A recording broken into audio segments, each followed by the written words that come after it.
Everyone, सो आज है lecture 4th reaction mechanism का। तो हम आज देखेंगे एमओटी। मैं जहाँ तक बताई थी आपको मतलब पिछले क्लास में मैंने आपको दिखाया था कि न्यूक्लियोफिलिक सेंटर कौन सा है, इलेक्ट्रोफिलिक सेंटर क्या है, इन चीज़ों के बारे में डिस्कस करा था, कुछ एग्जांपल्स के बारे में। अगर आपने नहीं देखा तो आप पहले वाला वीडियो देख लो, फिर आपको समझ में आ जाएगी। अब हम देखेंगे कि एडवांस मेथड क्या है रिएक्शन मैकेनिज्म को समझने के लिए, किसी भी रिएक्शन को हम कैसे करते हैं एडवांस तरीके से। ठीक है, तो यहाँ पे हम पढ़ेंगे एमओटी। ठीक, एमओटी क्या है? तो एमओटी जो है मॉलिक्यूलर ऑर्बिटल थ्योरी होता है। इसका फुल फॉर्म क्या होता है एमओटी का? तो मैं यहाँ पे होमवर्क इसलिए लिखी हूँ क्योंकि मैं पिछली क्लास में आपको होमवर्क दी थी कि ये पढ़ के आना ताकि और अच्छे से आपको समझ में आए, बट मैं खुद यहाँ पे एक्सप्लेन आपको कर रही हूँ आज। तो ये है एमओटी, मतलब होता है मॉलिक्यूलर ऑर्बिटल थ्योरी। ये हम इनऑर्गेनिक में भी पढ़ते हैं, जो केमिकल बॉन्डिंग आप पढ़ते हो ना, वहाँ पे भी हम पढ़ते हैं इसे। ये वहाँ पे हम ज़्यादा अच्छा तरीके से पढ़ते हैं, मैं उसका भी क्लास लूँगी जल्दी ही। तो और यहाँ पे हम जितनी हमें ज़रूरत है ना रिएक्शन मैकेनिज्म में, बस उतना ही मैं आपको बता रही हूँ। तो यहाँ पे क्या होता है मॉलिक्यूलर ऑर्बिटल थ्योरी होता है क्या? सबसे पहले हम ये समझते हैं। देखो यहाँ पे क्या है, ये कार्बन है। कार्बन के पास कितनी बॉन्ड होती है? तो 4 बॉन्ड होती है। ठीक है, ये तो हम सबको पता है, बहुत बेसिक सा है।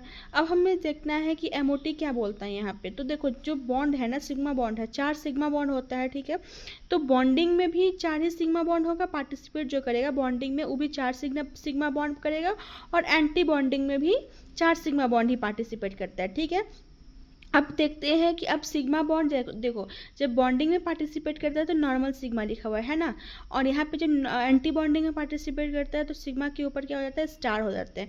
तो इस सिग्मा के पास जो स्टार होता है उसको हम क्या बोलते हैं, एंटी बॉन्डिंग बोलते हैं। और सिग्मा के ऊपर अगर कुछ नहीं रहता है तो उसको हम लोग क्या बोलते हैं, बॉन्डिंग। तो 4 सिग्मा में पार्टिसिपेट किया, 4 जो है वो एंटी बॉन्डिंग में पार्टिसिपेट किया, और 4 जो है वो एंटी बॉन्डिंग में पार्टिसिपेट किया। ठीक है, यही है। उसके बाद हम आगे देखते हैं कि एंटी बॉन्डिंग और बॉन्डिंग को और अच्छे से, बॉन्डिंग मॉलिक्यूलर ऑर्बिटल को और एंटी बॉन्डिंग मॉलिक्यूलर ऑर्बिटल को और अच्छे से समझते हैं। ठीक है, तो देखो सबसे पहले यहाँ पे से हम कार्बन का सपोज जस्ट किसी भी एक मॉलिक्यूल को ले लेते हैं। ठीक है, तो वहाँ पे हम क्या करते हैं कि अगर मान लो कि बॉन्डिंग मॉलिक्यूलर ऑर्बिटल है और एंटी बॉन्डिंग मॉलिक्यूलर ऑर्बिटल है। ठीक है, तो बॉन्डिंग में जो है वो पहले से 8 इलेक्ट्रॉन फुलफिल है। ठीक है, अगर कार्बन और हाइड्रोजन को हम लेते हैं मान लो, या फिर किसी को भी ले लेते हैं, तो अगर मान लो कि बॉन्डिंग में पहले से पूरा फुल होता है।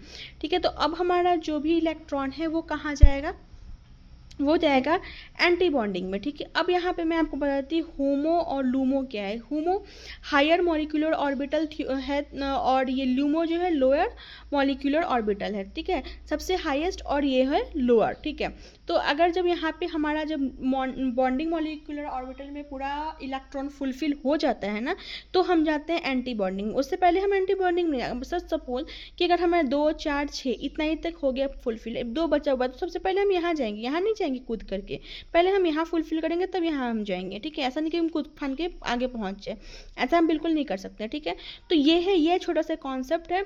उसके बाद हम आगे चलते हैं कि यहाँ पे और है क्या। आप ये नहीं है, पैनिक मत करना कि समझ नहीं आ रहा, क्योंकि आपको धीरे धीरे आगे समझ में आएगा। बस आप इतना सुनते जाओ तो समझ में आपको आने लगेगा। ठीक है ना, बॉन्डिंग एंटी बॉन्डिंग, जैसे सिग्मा बॉन्ड है, मैं यहाँ पे बताया सिग्मा बॉन्ड 4 है तो 4 बॉन्डिंग में पार्टिसिपेट करता है, 4 एंटी बॉन्डिंग में पार्टिसिपेट करता है। होमो लूमो का कॉन्सेप्ट समझ में आ गया। ठीक है, अब यहाँ पे देखो, जैसे सपोज कि यहाँ पे कार्बन और क्लोरीन है। ठीक है, इलेक्ट्रोनिगेटिविटी किसका ज़्यादा होता है? तो हम सब पता ही होगा, आई होप सो, कि क्लोरीन का जो है वो इलेक्ट्रोनिगेटिविटी ज़्यादा होता है ना, तो वो कहाँ जाएगा, सबसे पहले वो बॉन्ड बनाएगा। ठीक है, किसी के साथ भी। हम रिएक्शन मैकेनिज्म में पीछे भी देखे थे ना कि कैसे बॉन्ड टूटता है, कैसे जुड़ता है। तो इसी तरीके से अगर कार्बन है तो किसके साथ पहले जाएगा, किसको हटाएगा, निकालेगा। तो इलेक्ट्रोनिगेटिविटी इसका ज़्यादा है तो इसको पहले निकालेगा। ठीक है, न्यूक्लियोफिलिक अटैक करके इसको यहाँ से निकालेगा। ठीक है, इसका मॉलिक्यूलर ऑर्बिटल थ्योरी में भी बस यही काम है कि जो एंटी बॉन्डिंग में आता है ना, उसको हमें निकालना होता है रिएक्शन से। ठीक है, मतलब निकालना नहीं होता है, बॉन्ड ब्रेक, और बॉन्ड का पहले ब्रेक करता है फिर फॉर्मेशन होता है। ठीक है, ये चीज़ है यहाँ पे। मैं इसको आपको अच्छे से और बताती हूँ, अभी पूरा कंप्लीट नहीं हुआ है, सुनते रहना। ये नहीं कि बीच में ही नहीं नहीं नहीं ऐसा नहीं होता, ऐसा नहीं होता, ऐसा नहीं होता, ऐसा मत करने लगना, ठीक है। तो यहाँ पे है इस तरीके से बनता है, आप इनऑर्गेनिक में पढ़े होंगे। तो बॉन्डिंग मॉलिक्यूलर ऑर्बिटल होता है और एंटी बॉन्ड सॉरी चलो पहले ये बताती हूँ मैं कि बॉन्डिंग मॉलिक्यूलर ऑर्बिटल, ठीक है। कंस्ट्रक्टिव यहाँ पे लिखा हुआ है, कंस्ट्रक्टिव क्यों लिखा हुआ है, डिस्ट्रक्टिव क्यों लिखा हुआ है, पहले मैं वही आपको बता दे रही हूँ, ठीक है। तो देखो कंस्ट्रक्टिव का मतलब होता है कि ये जो है ना पॉजिटिव पॉजिटिव जब अट्रैक्ट करता है तो उसको हम बोलते हैं कंस्ट्रक्टिव, ठीक है। और डिस्ट्रक्टिव का मतलब होता है यहाँ जो पॉजिटिव, सॉरी मैं यहाँ पे गलत लिख रखा है, ये हो जाएगा यहाँ पे पॉजिटिव, ठीक है, और ये निगेटिव है, ठीक है। तो निगेटिव और पॉजिटिव जब अट्रैक्ट करते हैं तो इसको बोलते हैं हम डिस्ट्रक्टिव ओवरलैपिंग होता है, ठीक है, डिस्ट्रक्टिव होता है। तो एंटी बॉन्डिंग में क्या हो गया, यहाँ पे डिस्ट्रक्टिव होता है और बॉन्डिंग में क्या होता है, कंस्ट्रक्टिव ओवरलैपिंग होता है, ठीक है। तो कार्बन हम लेते हैं, कार्बन और क्लोरीन, ठीक है। तो यहाँ पे क्या क्या हुआ, दो देखो इस तरीके से मॉलिक्यूलर ऑर्बिटल बनता है, ठीक है।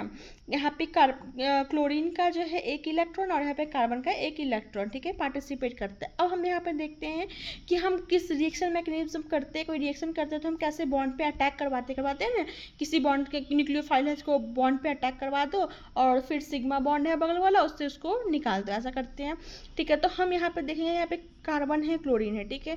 इलेक्ट्रोनिगेटिविटी किसका ज़्यादा है, तो इसका ज़्यादा है, क्लोरीन का ज़्यादा है, क्लोरीन का ज़्यादा है, यानी कि जो कार्बन है उसका एंटी बॉन्डिंग यहाँ पे मतलब कोई भी न्यूक्लियोफाइल आएगा तो यहाँ पे अटैक कर करके उसको बाहर निकालेगा, ठीक है। समझ में आ रही है मेरी बातों को, मैं सिंपली बस यही कह रही हूँ कि जो भी एंटी बॉन्डिंग में पार्टिसिपेट करता है ना, ठीक है, जैसे कार्बन और क्लोरीन है तो क्लोरीन को बाहर निकालेगा, ये कार्बन जो है इसके पीछे यहाँ पे एंटी बॉन्डिंग है, ये एंटी बॉन्डिंग में जाएगा तो यहाँ पे आकर कोई भी न्यूक्लियोफाइल अटैक करेगा, अटैक करने के बाद ये जो सिग्मा बॉन्ड है और क्लोरीन है तो यहाँ से जो सिग्मा ये है, ये क्लोरीन जो है वो बाहर निकल जाएगा, सिंपल यही है बस, और कुछ नहीं है। आप इसको धीरे धीरे करते जाओगे आगे और आपको अच्छे से समझ में आने लगेगी, ठीक है। फिर यहाँ पे भी सेम है, यहाँ पे हम कार्बन और हाइड्रोजन का देखते हैं। अब एक चीज़ मुझे बताओ आप कि कार्बन और हाइड्रोजन और कार्बन और क्लोरीन है तो कहाँ पे जाकर के अटैक करेगा, कोई भी न्यूक्लियोफाइल पहले कहाँ अटैक करेगा, इस पे अटैक करेगा, क्यों अटैक करेगा, क्योंकि इसका इलेक्ट्रोनिगेटिविटी ज़्यादा इसका है और ये जो है ये जो है एंटी बॉन्डिंग में पार्टिसिपेट कर रहा है तो यहाँ पे जाके अटैक करेगा, ठीक है। समझ रहे हो मेरी बातों को, हाइड्रोजन पे नहीं अटैक करेगा बल्कि क्लोरीन पे अटैक करेगा, क्लोरीन को बाहर निकालेगा क्योंकि इसकी इलेक्ट्रोनिगेटिविटी ज़्यादा है और हाइड्रोजन की जो है इलेक्ट्रोनिगेटिविटी कम है, ठीक है। अब हम देखेंगे ना आगे, हम और देखते हैं आपको कि अब क्लोरीन के अलावा कोई और रहा तो हम क्या करेंगे, कैसे निकालेंगे, इसको हम आगे देखते हैं, ठीक है। तो पहले तो इतना आपको समझ में आई बातों को। अब हम देखते हैं कि जो मॉलिक्यूलर ऑर्बिटल थ्योरी पढ़ते हैं ना तो उसमें कितने टाइप के बॉन्ड कितने टाइप से हम पढ़ सकते हैं, ठीक है। तो देखो सिग्मा बॉन्ड बनता है, फिर पाई बनता है, ठीक है, चलो ठीक है। उसके बाद होगा नॉन बॉन्डिंग, मैं आपको बताई थी नॉन बॉन्डिंग में ना सिग्मा होता है ना पाई बॉन्ड होता है, ठीक है। नॉन बॉन्डिंग का मतलब ही हुआ कि कोई बॉन्ड नहीं होता है, समझ रहे हो। नॉन बॉन्डिंग का मतलब क्या हुआ, कोई बॉन्ड नहीं होता है। सिग्मा पहले तो सिग्मा हुआ, फिर पाई हुआ, फिर नॉन बॉन्डिंग हुआ, एन बी जो लिखा हुआ है यानी कि नॉन बॉन्डिंग है, जो कोई बॉन्ड नहीं होता है। फिर पाई स्टार होता है, फिर सिग्मा स्टार होता है। पाई स्टार सिग्मा स्टार क्या हो गया, ये एंटी बॉन्डिंग हो गया, ठीक है। याद रखो कि जिसमें स्टार लग गया यानी कि वो एंटी बॉन्डिंग हो गया, बिना स्टार वाला जो है वो बॉन्डिंग हो गया, और जो नॉन बॉन्डिंग होता है उसमें नहीं कोई भी बॉन्ड नहीं होता है, ठीक है ना। तो यहाँ पे मैं भी बता रही थी ना पीछे आपको कि हाइड्रोजन और कार्बन है किसमें होगा, तो ऑब्वियस सी बात है इसकी इलेक्ट्रोनिगेटिविटी ज़्यादा होगी, उसमें जाकर के एंटी बॉन्डिंग अटैक करता है और फिर उस तरीके से बॉन्ड को तोड़ता है, ठीक है। एनर्जी ऑफ एंटी बॉन्डिंग, देखो जब एनर्जी जब बढ़ेगा, ठीक है, या फिर मान लो मैं यहाँ पे जैसे लिखी हूँ ऐसे समझाती हूँ आपको, मान लो कि एनर्जी कम होता है, ठीक है, तो बॉन्ड का जो डिस्टेंस है वो क्या होगा, बढ़ जाएगा, ठीक है ना। अगर एनर्जी बढ़ता है तो बॉन्ड का डिस्टेंस क्या होता है, वो कम हो जाता है, ठीक है। तो एनर्जी बढ़ा, किसका बढ़ा एनर्जी, इसका एनर्जी ज़्यादा होगा, ठीक है। तो बॉन्ड एनर्जी बढ़ा, कम हुआ, आई एम सॉरी, एनर्जी कम हुआ तो सिग्मा का मान लो अगर एनर्जी कम होता तो बॉन्ड डिस्टेंस क्या हो गया, उसका ज़्यादा हो गया, ठीक है, सिग्मा स्टार का, आई एम सॉरी। अगर एनर्जी बढ़ता है, ठीक है, एनर्जी बढ़ता है तो क्या हो गया, बॉन्ड डिस्टेंस बड़ा होगा ना, बड़ा होगा, ज़्यादा दूर है, ठीक है, समझ रहे हो मेरी बातों को। तो यही है, ठीक है। तो अब हम देखते हैं जैसे कि देख लो electronegative energy of anti bonding जो है वो कम होता है ऑफ सिग्मा स्टार बॉन्ड का, तो बॉन्ड डिस्टेंस क्या होता है उसका बढ़ जाता है, ठीक है ना, बॉन्ड डिस्टेंस क्या होता है बढ़ जाता है, ठीक है। फिर यहाँ पे क्या होता है, कार्बन और फ्लोरीन है, कार्बन और क्लोरीन है, ब्रोमीन है, आयोडीन है। देखो इसका बॉन्ड सबसे कम, फिर ज़्यादा, फिर थोड़ा ज़्यादा, फिर थोड़ा ज़्यादा, मतलब ये सीरीज है बॉन्डिंग का, ठीक है। आगे देखते हैं हम एनर्जी, ठीक है। एनर्जी सबसे ज़्यादा किसका होता है, तो इसका हुआ, ठीक है। फिर फ्लोरीन का, फिर क्लोरीन का, फिर ब्रोमीन का, फिर आयोडीन का। एनर्जी ज़्यादा हो गया तो किस में चला गया, एंटी बॉन्डिंग में चला गया, ठीक है, ठीक है ना। देखो एनर्जी यहाँ पे किसका हुआ कि सिग्मा स्टार, ठीक है। सिग्मा स्टार किसका सबसे ज़्यादा होता है, तो CH का ज़्यादा है, ठीक है, एनर्जी ज़्यादा है, ठीक है। तो एनर्जी CH का ज़्यादा है, फिर फ्लोरीन का होगा, फिर क्लोरीन का, फिर ब्रोमीन का, फिर आयोडीन का होता है, ठीक है। CH3Cl है। न्यूक्लियोफाइल कहाँ अटैक करेगा, तो कार्बन के पीछे अटैक करेगा, ठीक है। कार्बन के पीछे अटैक करके ये क्लोरीन को बाहर निकाल देता है, ठीक है। इसके साथ क्या अटैच हो जाएगा, न्यूक्लियोफाइल। यही मॉलिक्यूलर ऑर्बिटल थ्योरी यही एक्सप्लेन करता है कि कैसे बॉन्ड अटैक करते हैं, कैसे इसको हम जो इलेक्ट्रोनेगेटिविटी जिसकी ज़्यादा है उसको हम बाहर निकाल देते हैं, ठीक है। उसके बाद हम आगे आते हैं, तो CH3 है, कार्बन है, पे CH3। अब मैं को बताऊं कि यहाँ पे कहाँ अटैक करेगा। वैसे तो मुझे यहाँ पे लिखा हुआ है, क्योंकि मैं अगर आपके सामने लिखूँ तो नहीं, इतना पॉसिबल नहीं हो पाएगा आपको बताना फिर लिखना, क्योंकि मेरे पास उतना भी सुविधा है नहीं, इस वजह से। हाँ, लेकिन अगर धीरे धीरे मैं इन चीज़ों पे ध्यान दूंगी और मैं बोर्ड वर्ड पे आपको पढ़ाऊंगी ताकि आपको और अच्छे से समझ में आए, मैं आपके सामने लिखूं, एग्जाम्पल दूं। बट चलो कोई नहीं, अभी के लिए समझ लेते हैं सिर्फ।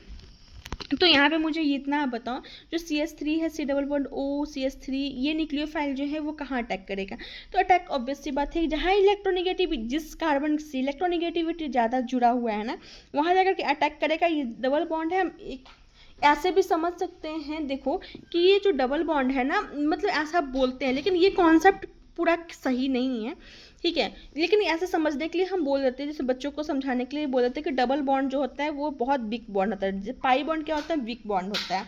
तो हम इसलिए यहाँ पे अटैक करवाते हैं कार्बन पे, और यहाँ से सिग्मा बॉन्ड, सॉरी, एक बॉन्ड को तोड़ करके और यहाँ पे निगेटिव कर देते हैं। लेकिन ये पूरा सच नहीं है, ठीक है। ये एक्सप्लेन होता है MOT से। ये पूरा सच नहीं है कि हम पाई बॉन्ड पे अटैक करवाएं और ऐसा करें, ऐसा पूरा सच नहीं है, लेकिन ये हम समझने के लिए बोल देते हैं, ठीक है, एक तरह से हम बोल सकते हैं। लेकिन ये न्यूक्लियोफाइल जो है कार्बन पे अटैक करेगा और एक बॉन्ड तोड़ करके यहाँ पे निगेटिव चार्ज और यहाँ पे CH3 और न्यूक्लियोफाइल अटैक करवाएगा, ठीक है। अब हम एक चीज़ और समझते हैं, क्वेश्चन है कि CH3 है, ठीक है, CH3 है, न्यूक्लियोफाइल है, और यहाँ पे कोई रिएक्शन नहीं होगी, ठीक है। यहाँ पे क्यों नहीं रिएक्शन होगी, ये आप मुझे कमेंट सेक्शन में बताओ कि यहाँ पे क्यों नहीं होगी, या फिर चलो बता ही देती हूँ मैं, या फिर आप पहले कमेंट करो, अगर सही हुआ तो ठीक है, नहीं हुआ सही तो फिर मैं आपको बताऊंगी, ठीक है। तो ये हुआ न्यूक्लियोफाइल यहाँ पे अटैक किया, ये समझ में आ गया क्यों अटैक किया, क्योंकि यहाँ पे इलेक्ट्रोनेगेटिविटी ज़्यादा है, और यहाँ पे देखो कुछ नहीं है, कुछ दिमाग लगाओ और फिर इसका आंसर दो, ठीक है। फिर यहाँ पे बॉन्डिंग मॉलिक्यूलर ऑर्बिटल है, ठीक है, N और सिग्मा है, ठीक। यहाँ न्यूक्लियोफाइल, और ये चलो ये क्या ही है, बस ये समझने के लिए ऐसा कुछ ऐसा यूज़ नहीं है, ठीक है। तो यहाँ तक आपका है MOT, ठीक है। यहाँ ये वाली आपके लिए क्वेश्चन है, ये आप मुझे आंसर करो कि यहाँ पे कोई न्यूक्लियोफाइल अटैक क्यों नहीं करेगा, यहाँ पे कोई रिएक्शन क्यों नहीं प्रोसीड करेगा, ठीक है। यहाँ पे कोई रिएक्शन कोई क्यों नहीं होगा, ये आप मुझे कमेंट करके बताओ। बाकी यही है नोट्स MOT के, ये इनफ है आपके लिए। अगर आप नोट्स बनाना चाहो तो आप बना सकते हो वीडियो को पॉज कर करके, ठीक है। और जैसा भी हो आप उसका आंसर करके, गलत सही जो भी हो आप मुझे उसका आंसर करके बताना। अगर वो सही हुआ तो फिर वेल एंड गुड, अदरवाइज मैं उसको एक दूसरे जो भी मैं वीडियो बनाऊंगी तो सबसे पहले उसका आंसर करूंगी, फिर आगे बढ़ूंगी, ठीक है। ये है MOT का नोट्स। चलो फिर बस इतना ही आज के लिए, फिर मिलते हैं दूसरे वीडियो में। MOT को और अच्छे से पढ़ लेना, जितना भी अच्छे से हो सके, तो वैसे ये इनफ है, इससे ज़्यादा आपको पढ़ने की कोई ज़रूरत नहीं है। अब हम नेक्स्ट वीडियो जब आएगा वो हम आगे एक्सप्लेन करेंगे आपको, ठीक है। ये वही चीज़ है, ये भी MOT का ही नोट्स है, बट ये थोड़ा एडवांस लेवल है, ठीक है। अब हम नेक्स्ट वीडियो में स्टार्ट करते हैं सब्स्टिट्यूशन रिएक्शन, जो कि आपकी और आगे आने वाली जो वीडियो होगी ना उसमें हम स्टार्ट करेंगे, ठीक है गाइस। बस यही एंटी बॉन्डिंग की ये थोड़ी और अच्छे सी नोट्स है, अगर आपको ये मैं समझाने के लिए बस बनाई थी, और ये आपकी प्रॉपर नोट्स आप कह सकते हो। बस वही चीज़ है जो मैंने आपको पीछे बताया है, ठीक है। अगर आपको ये लिखना हो एनर्जी क्या है, होमो लूमो, तो highest occupied molecular orbital, lowest unoccupied molecular orbital, ठीक है, यही है।